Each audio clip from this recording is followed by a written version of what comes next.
Assalamualaikum warahmatullahi wabarakatuh. Waalaikumsalam warahmatullahi wabarakatuh. Jadi sebelum kita memulai pelajaran pada hari ini, baiknya kita berdoa menurut agama dan keyakinan kita masing-masing. Berdoa dimulai.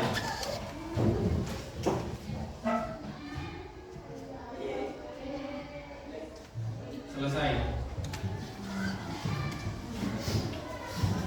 Dengarkan namanya. Habibah. Habibah. Ada Pak. Ananda Mahyudin. Ada Pak. Andi Muhammad Syahya. Ada Pak. Andi Muhammad Indra. Ada Pak. Akila. Ada Pak. Arfaska. Ada Pak. Argan Adwa. Arif Fadiawan. Tidak ada Pak. David. Ada tadi? Ada tadi bolos ya. Abdul Rahman. Vicky. Isma Rabbi. Jumaidi. Saifullah. Nanti yang tidak ada cuma Radit sama Manura.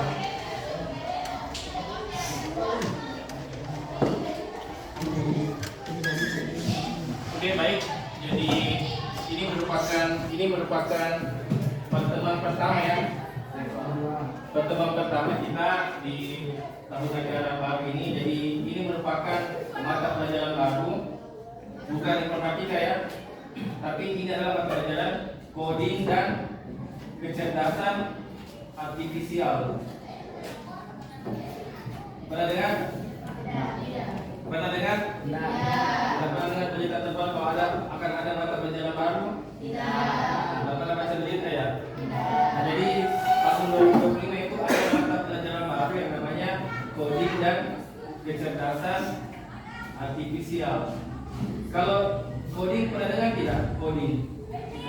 Tidak pernah kalian dengar kalau kalian buka media sosial, buka internet, tidak pernah dengar coding?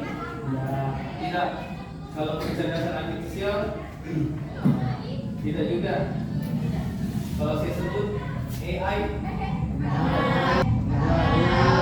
AI, asisten artificial intelligence. Bahasa Inggris itu. Kalau juga ke bahasa Indonesia, kecerdasan artifisial atau kecerdasan buatan. Jadi itu bahasa Inggrisnya. AI itu bahasa Inggris. Kalau bahasa Indonesia itu kecerdasan artifisial atau KA.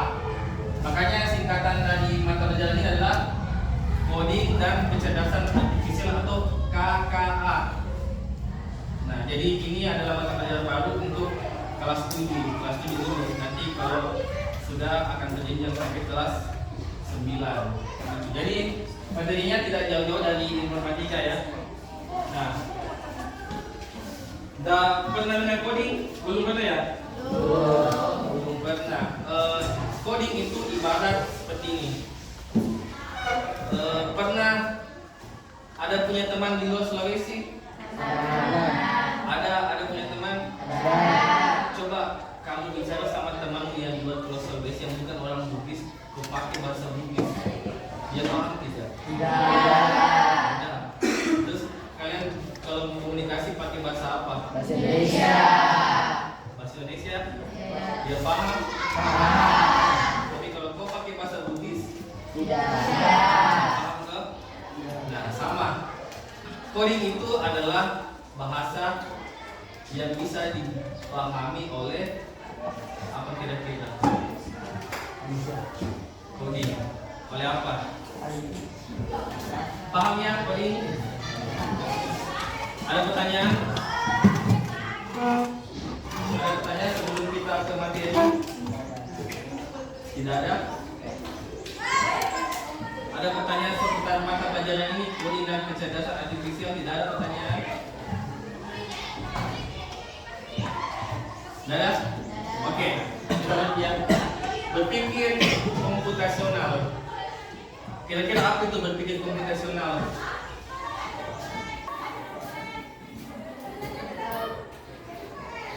Ada yang tahu sini berpikir komputasional? Hah? Apa itu berpikir? Apa itu berpikir? Berpikir apa berpikir? Apa itu berpikir? Hah? Berpikir kira-kira apa itu berpikir? Maksudnya sih berpikir tuh?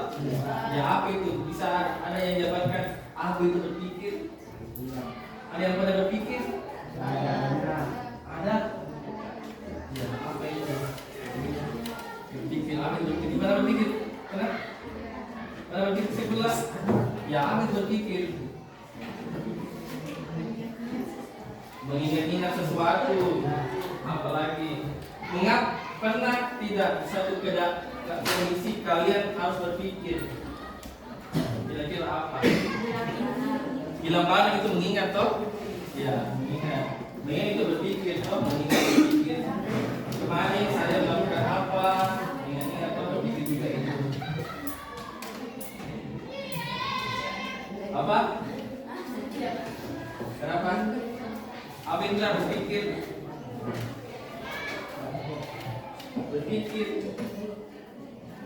berusaha untuk berpikir itu adalah berusaha untuk mencari jawaban, mencari solusi. No? Lewat ini ya, lewat pikiran kita. Paham? Nah, kalau berpikir komputasional kira-kira apa? Ada kata komputasionalnya. Apa itu komputasional? Berasal dari komputer.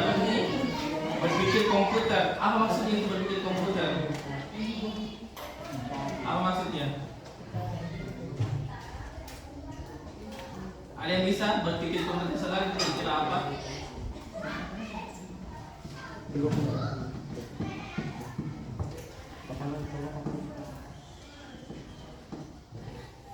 Apa kira-kira? Cara berpikir untuk menyelesaikan masalah secara sistematis dengan menggunakan konsep dari ilmu komputer. Dicatat itu ya, dicatat. Cara berpikir untuk menyelesaikan masalah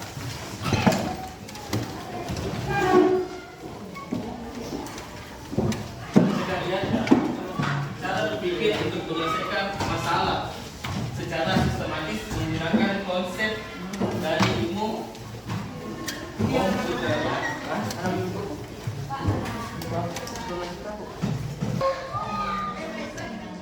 Oke, sudah ya. Nah, adapun tujuan pembelajaran kita hari ini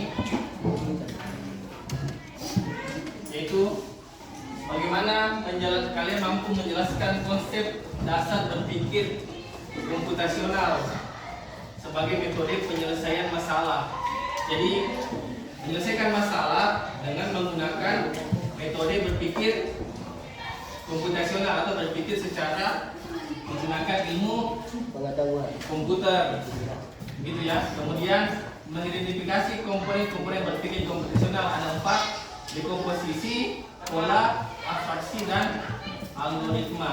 Kemudian yang ketiga, menyusun instruksi langkah demi langkah dari aktivitas nyata dalam kehidupan sehari-hari. Kemudian menunjukkan sikap kolaboratif dan rasa ingin tahu dalam diskusi kelompok. Jadi nanti kita akan bagi kelompok dan diskusi untuk menyelesaikan masalah. Nah, mengapa penting berpikir komputasional? Karena kita mampu memahami bagaimana komputer itu bekerja. Kenapa? Coba, bagaimana kita tahu bagaimana cara kerja komputer. Kan kita akan nanti bahas masalah coding, toh? Coding itu bahasa komputer. Jadi kita harus tahu dulu terlebih dahulu bagaimana cara berpikir komputer itu, bagaimana cara kerjanya. Kemudian melatih pola pikir logis dan kritis. Dan ketiga, berguna untuk brainstorming dan memecahkan masalah di kehidupan. Nah, Atau kita nonton video dulu ya? Iya. Coba video paper. Tadi ini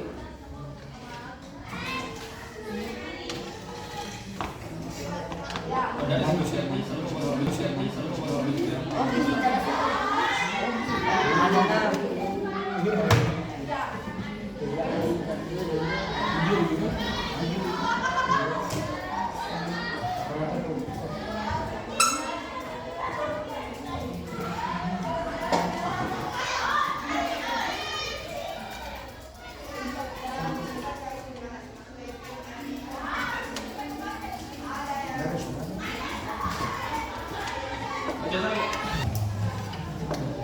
Oke, sudah. Ini tadi bagaimana cara komputer bekerja ya. Dari awalnya cuma perintah pilih mouse atau klikkan di keyboard sehingga muncul tampilan di desktop atau di layar. Nah, itu tadi.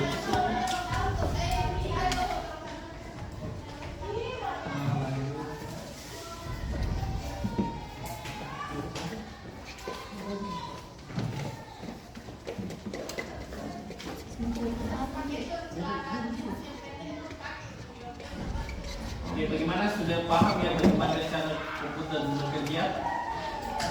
Dipaham ya? Sama juga di HP itu sama juga. Kalau kalian menyentuh layar HP itu, nah ada proses terjadi sehingga apa yang instruksi yang kalian masukkan itu bisa dibaca oleh komputer. Ini sentuhan yang ada di layarnya itu adalah merupakan instruksi juga ya. Instruksi juga perintah.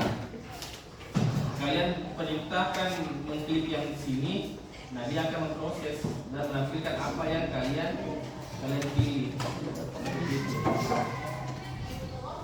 Untuk lebih jelas, untuk berpikir komputasional ada juga video bisa saya tampilkan di sini.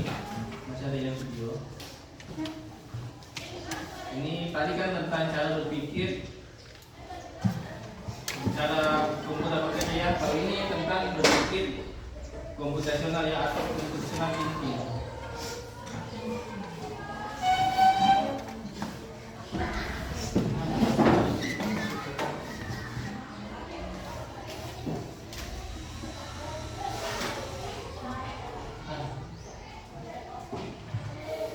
Ini memang ada suaranya. Apa?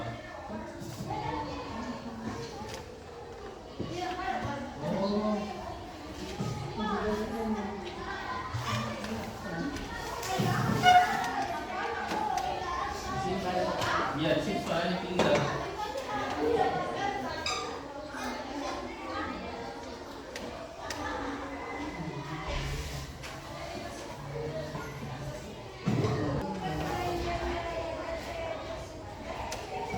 Kira-kira yang mana? Kira-kira yang mana? A? A?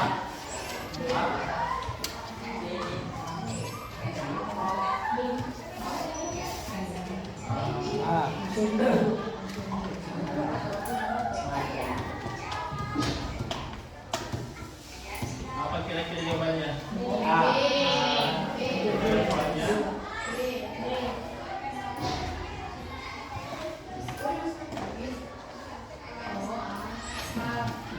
dia akan pertama di restoran, lalu hotel, kemudian terakhir di museum.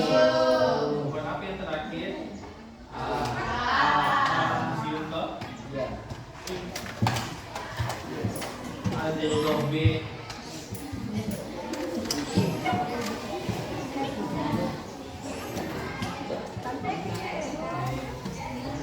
Apa ya? Nah, jadi Sakaan kemarin. berpikir komputasional itu sudah kalian terapkan di kehidupan sehari-hari ya, seperti menggosok gigi, mandi. Menggosok gigi kan kalian tahu apa yang mesti kalian lakukan dari awal sampai terakhir. Sama mandi juga, kalian sudah berpikir bagaimana cara mandi yang baik dan benar sehingga badan kalian bersih. Ada yang mesti mandinya bersih? Ada? Sama juga ya seperti ya. Jadi kehidupan saya ini kalian sudah melakukan yang namanya berpikir komputasional. Ada pertanyaan? Tidak ada?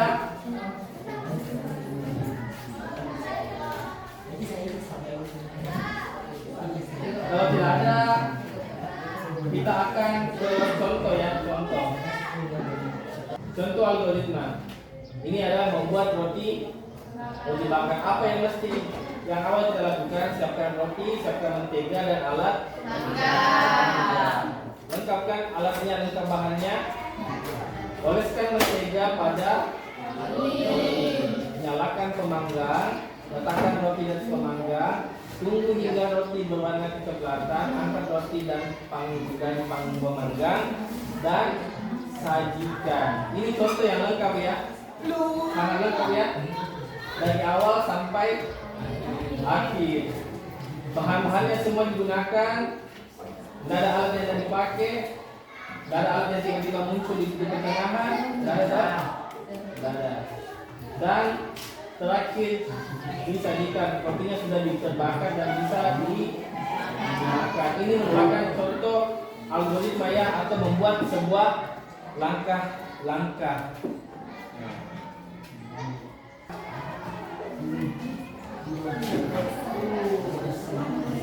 Oke, selanjutnya contoh untuk dekomposisi ya. Dekomposisi itu membantu kita mengolah masalah yang kompleks dengan membaginya menjadi masalah-masalah yang lebih kecil. Contoh ini, saya ambil contoh yang lain, jangan lagi membuat teh manis. Contoh membersihkan kamar. Ada yang punya kamar? Ada yang pernah membersihkan kamar di sini? Kamar kan luas, besar toh? Bagaimana caranya kita bisa cepat dan efisien membersihkan kamar? Berarti kita bagi-bagi dulu, bagi-bagi menjadi kecil. Pertama, membereskan tempat tidur. Ada menyapu lantai, mengepel lantai, mengelap meja belajar atau lemari atau jendela atau jendelanya. Kemudian ada merapikan lemari pakaian atau lemari buku. Nah, itu dibagi-bagi semua. Toh? Jadi membersihkan kamar, tidak cuma kamar dibersihkan, tapi ada bagian-bagian kecil. Nah, sehingga bisa semua diselesaikan. Toh, misalnya beres tempat tidur selesai, kita lanjut lagi ke menyapu lantai atau kita ke tugas kalau begitu ya. Tugas kelompok. Kita akan menyusun sebuah algoritma ya. Kelompok 1, 2, 3, 4. Satu ini, 2 ini yang pokoknya saja, 3 itu yang dilarang semua, dan 4 ini panjang. Oke? Nomor 1 itu membuat algoritma memasak nasi. Kelompok 2 mandi. Yang ketiga membuat teh manis. Yang keempat mengikat tali sepatu. Membuat teh manis.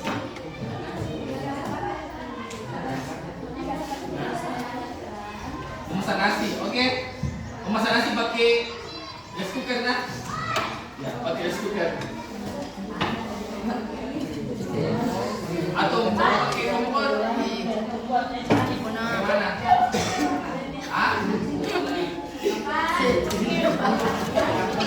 Yang mengikat tali sepatu.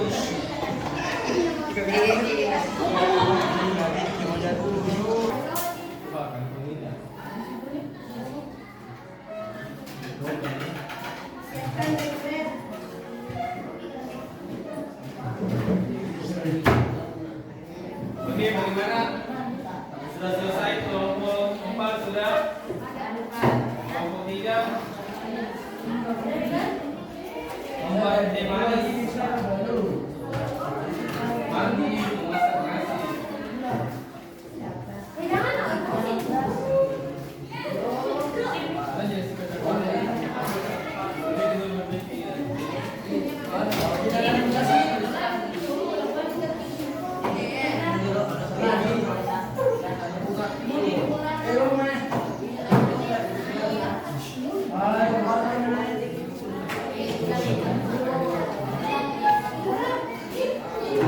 Kasih tepuk tangan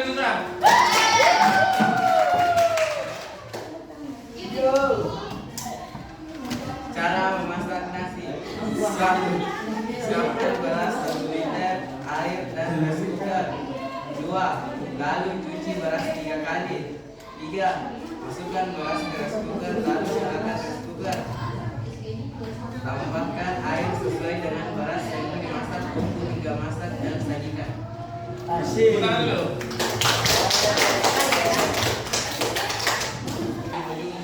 Ay, kita duding. Iya sih. Kita pakai sari. Buat dulu. Ya, nanti kamu dulu Dendi ya. Kasih makan dulu. Tengok balik kau.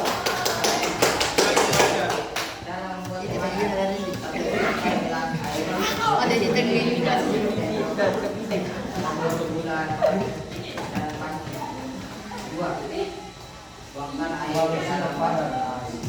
Jadi orang bicara.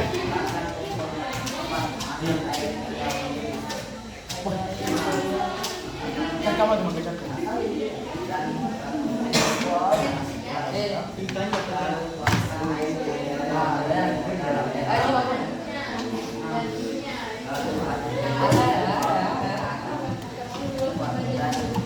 Jadi masih juga. Jadi kau Sajikan. Oke, bagaimana? bagus Pak. Sudah bagus? Ya, sudah bagus sekali ya. Sekali kelompok 3 ini. Ya, sudah selesai. Nanti yang namanya itu Sriwijaya. Suka mas. Mengambil handuk dan sediakan alat-alat mandi seperti pasta gigi, sabun cuci muka, sikat gigi, sabun badan, dan sampo. Masuk ke dalam kamar mandi dan menutup pintu kamar mandi. Nyalakan keran air, melepas pakaian yang sudah digunakan dan menaruh di tempat pakaian kotor. Membasuh seluruh badan dengan air bersih. Memakai sampo yang sudah disediakan, bilas sisa-sisa sampo dengan air. Menyikat gigi dengan sikat dan pasta gigi hingga bersih dan kumur-kumur untuk menghilangkan sisa-sisa pasta gigi. Mencuci muka dengan sabun dan bilas dengan air ketika selesai dan terasa sudah bersih. Menggosok badan hingga bersih dengan menggunakan sabun yang telah disediakan dan bilas ketika sudah digosok. Bilas dengan air bersih. Matikan keran air setelah digunakan. Ambil handuk yang telah disediakan dan hanyutkan menggunakan handuk tersebut. Dan buka pintu kamar mandi untuk keluar ketika balik setelah sabun dan segar.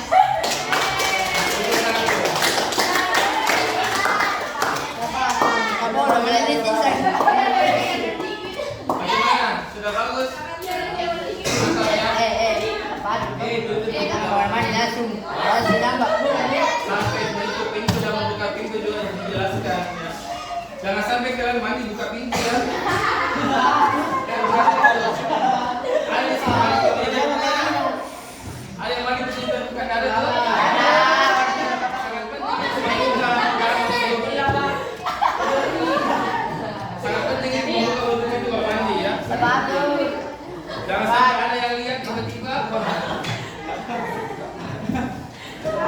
Dengarkan kelompok 4. Silakan tali sepatu. Pertama siapkan sepatu, langsung pakai sepatu. Tali sepatu yang dekat. Masukkan sepatu. Sebelahnya dan sepatu sudah terikat dengan kaki dan sepatu. Bisa dipakai dengan plastik itu. Siap untuk berjalan. Ya. Oke.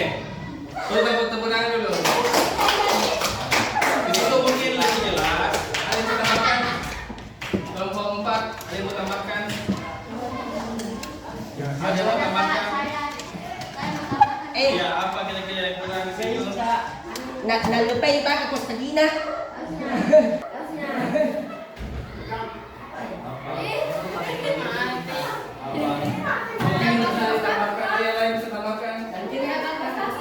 Mungkin bisa diperjelas kaki mana juga diikat, kanan kaki kiri. Kanan kiri.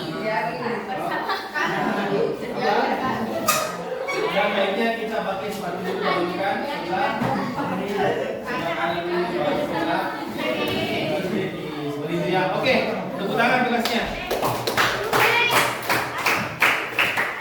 Oke baik, tadi kita sudah mengambil ya beberapa contoh bagaimana berpikir komputasional di dalam kehidupan kalian sehari-hari. Ada yang masak nasi, ada yang mandi, membuat teh panas, atau mengikat sepatu. Jadi apa yang kalian lakukan dalam kehidupan nyata ini tidak lepas dari berpikir komputasional, karena komputer itu sebenarnya berpikir mengikuti pola pikir manusia. Sebenarnya begitu, intinya seperti itu. Dia mengambil pola pikir manusia, ada dekomposisi, ada abstraksi, ada pengenalan pola, dan ada algoritma. Dan tadi ini yang tugas kalian adalah salah satunya itu kita ambil yang namanya algoritma atau membuat langkah-langkah yang terstruktur. Oke, bisa dipahami? Nah, ya, coba nomor 1 kesimpulan dulu. Dan kesimpulannya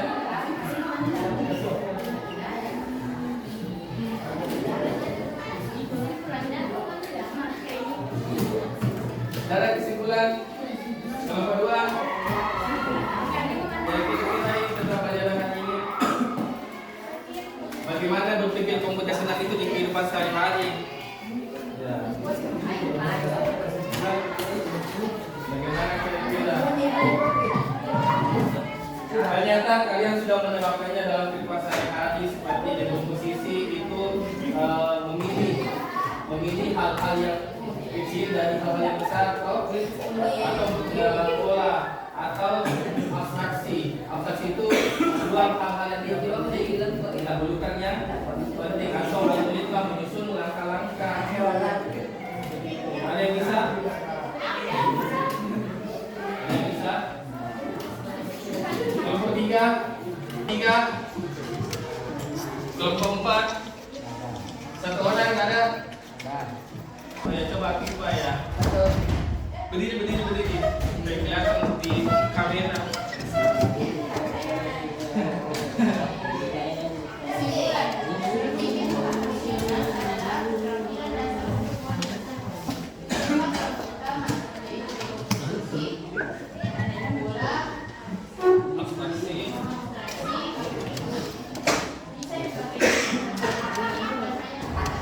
Oke, tepuk tangan dulu.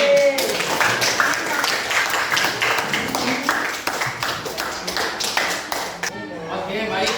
Itulah tadi materi hari ini, yaitu mengenai jadi itulah tadi materi yang kita bahas di hari ini, yaitu berpikir komputasional, bagaimana cara berpikir sebuah komputer yang sebenarnya diambil dari cara pemikiran kita sebagai manusia, sehingga beberapa contoh-contoh itu bisa kita dapat di kehidupan kita sehari-hari, seperti tadi mengoperasi, mandi, membuat teh, dan mengikat tali sepatu. Itu kita lakukan dalam kehidupan sehari-hari kan. Seperti itu. Jadi saya harap kalian mampu menerapkannya lagi, berpikir lagi sebagai sebuah anggota, sehingga jadi siswa-siswa yang lebih kritis dan berinovasi untuk negeri kita. Oke, ada pertanyaan sebelum kita akhiri? Tidak ada? Oke, kalau begitu saya akhiri. Sebelumnya siap-siap dulu, siap-siap. Sebelum kita keluar, marilah kita menutup pelajaran hari ini dengan berdoa. Berdoa dimulai.